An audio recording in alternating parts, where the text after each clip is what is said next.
Hello friends, எல்லாருக்கும் வணக்கம். இந்த வீடியோவில் நம்ம என்ன சப்ஜெக்ட் பார்க்க போகிறோம் அப்படின்னா எத்திக்ஸ் அண்ட் இந்தியன் கல்ச்சர், அறவியல் மற்றும் இந்திய பண்பாடு, இந்த சப்ஜெக்டாக பார்க்க போகிறோம். இதில் வந்து நம்ம கிளாஸ் 2 பார்ட் 2 வீடியோ வந்து பார்க்க போகிறோம். ஸோ கிளாஸ் 2 லெசன் என்ன லெசன் அப்படின்னு பார்த்தீங்க அப்படின்னா தமிழர் கலைகள், தமிழ் ஆர்ட்ஸ், இந்த லெசன் தான் பார்த்துட்ருக்கோம்.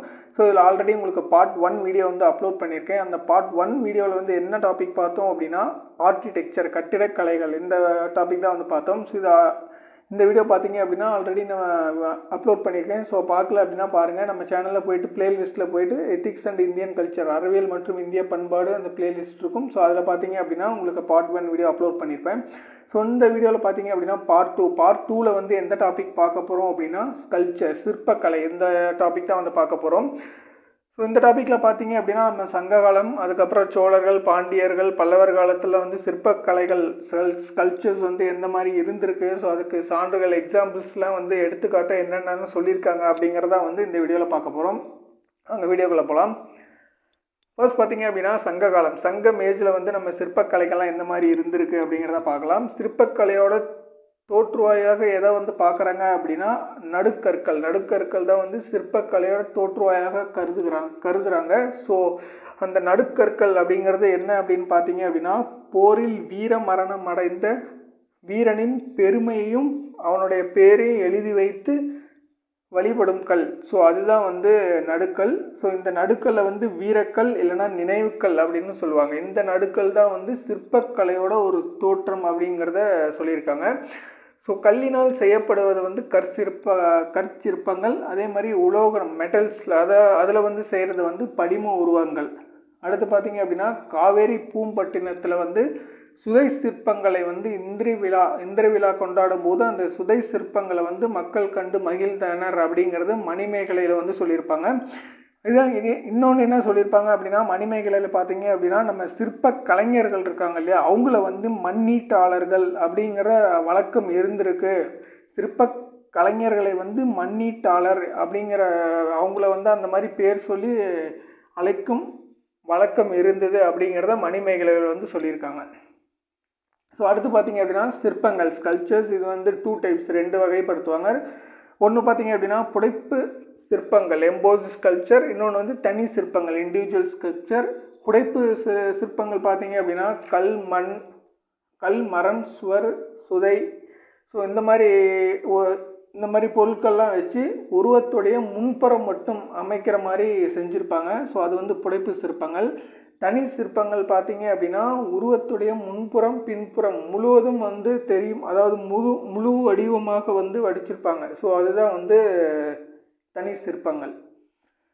இது பார்த்தீங்க அப்படின்னா நம்ம ஏன்ஷியன்ட் டைம்ஸ், நம்ம தமிழ்நாட்டில் வந்து தொடக்க கால சிற்பங்கள் வந்து பார்த்தீங்க அப்படின்னா மரம், சுதை, ஸோ இந்த மரத்தாலும் சுதைனாலும் வந்து செஞ்சுருப்பாங்க.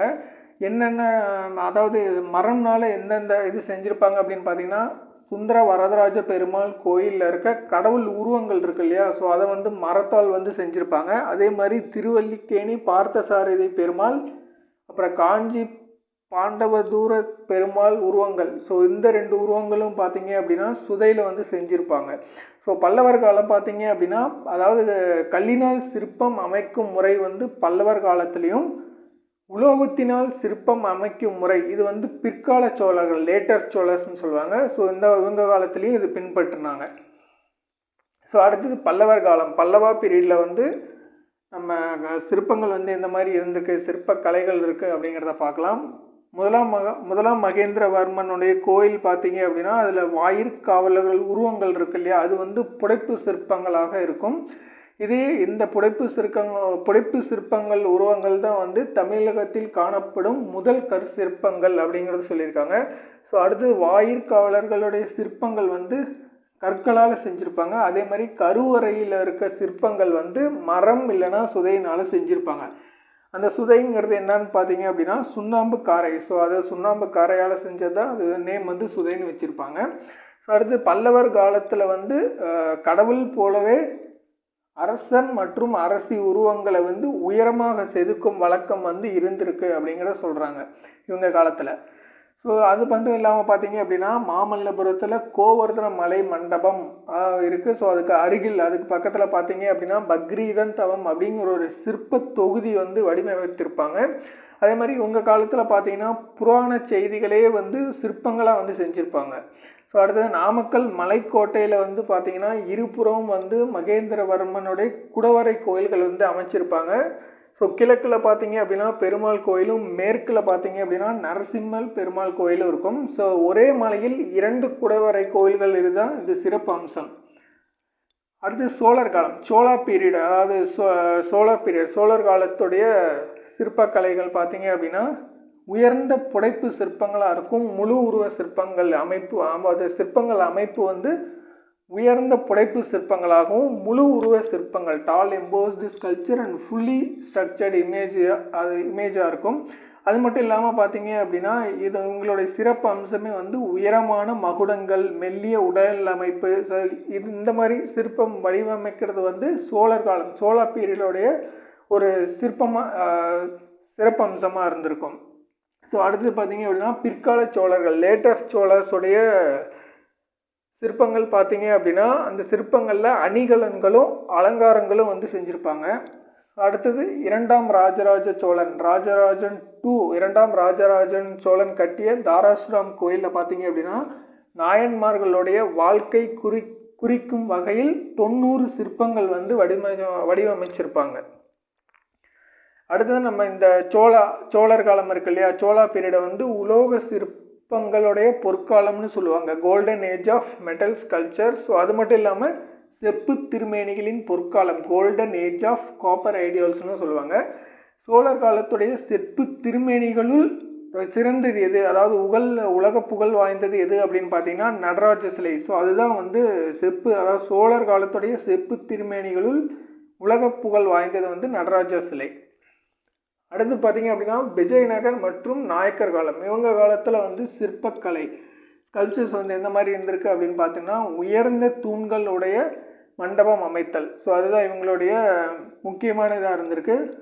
ஸோ அது மட்டும் இல்லாமல் பார்த்தீங்க அப்படின்னா மண்டப தூண்களில் வந்து யாழி, குதிரை, மனித உருவங்கள், அப்புறம் புராண தொன்மங்களை விளக்கும் சிற்பங்கள். ஸோ இதுதான் வந்து எங்களுடைய தனித்தன்மை. இந்த மாதிரி மண்டப தூண்களில் வந்து யாழி, குதிரை, மனித உருவங்கள், அப்புறம் புராண தொன்மங்களை விளக்கும் சிற்பங்களை செய்கிறதா வந்து இவங்களோட தனித்தன்மையாக இருந்திருக்கு. ஸோ இது மட்டும் இல்லாமல் பார்த்தீங்க அப்படின்னா இவங்களை வந்து வேட்டையாடுதல், கோலாட்டம், பாம்பாட்டி நடனத்துடைய சிற்பங்கள் வந்து இந்த மாதிரி இருக்கிற சிற்பங்களில் வந்து கோயிலில் வந்து வைக்கிறதுக்கு, அதாவது கோயிலில் இடம்பெற செய்கிறதுக்கான வழக்கம் வந்து இவங்ககிட்ட இருந்திருக்கு. இதுக்கு எடுத்துக்காட்டு எங்கெங்கெல்லாம் இருக்குதுன்னு பார்த்தீங்க அப்படின்னா மதுரை மீனாட்சி அம்மன் கோயிலும், ராமேஸ்வரம் ராமநாத சாமி கோயிலையும் வந்து இதெல்லாம் பார்க்கலாம். ஸோ அவ்வளோதான் ஃப்ரெண்ட்ஸ், நம்ம கிளாஸ் 2 பார்ட் 2 வீடியோ வந்து பார்த்துட்டோம். ஸோ இதில் பார்த்தீங்க அப்படின்னா உங்களுக்கு ஸ்கல்ப்சர் சிற்பக்கலை தான் வந்து இந்த வீடியோவில் வந்து பார்த்துருக்கோம், சரிங்களா?